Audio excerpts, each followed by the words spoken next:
हे दोघं जण असे पडलेले आहेत ना, हे याच्यामुळं पडलेत कारण की यांच्या ह्या गाडीचा ॲक्सिडेंट झालेला आहे. तर आमचं बाळ नेहमी हे असं करतं, गाडी खेळतो गाडीला पाडतो, मग तो हळूच पडतो आणि समोरचं कोणी बी व्यक्ती जो असला ना त्यांना म्हणतो तुम्ही पण पडा. मग ही आमची आजी आहे, ही त्याच्या पूर्ण या नाटकामध्ये पूर्णपणे सामील होते. आता कसं वाटतंय मग ॲक्सिडेंट झाला तर? हसू येते ना. आताच्या नादाला करावं लागतं, नादाला करावं लागतं ना. माझ्या सोन्याच्या काय झालं मग?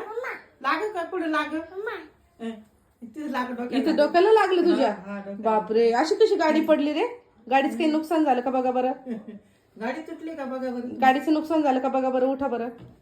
कोणी ढकललं बरं उठा जाऊ दे. चला दवाखान्यात चला चला चला. चल चल चल दवाखान्यात जाऊ. नाही नाही पण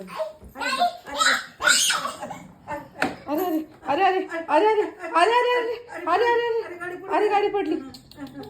अख्खा तू पण पड. हा, या असा यांचा ऍक्सिडेंट होतो. अरे वा. अरे लाग ना, कुठे लाग? कुठे लाग? दादाला पायाला लाग. पायाला लागलं ग. चला पट्टी करा दादाच्या पायाला. कुठे लाग? डोक्याला लाग का? डोक्याला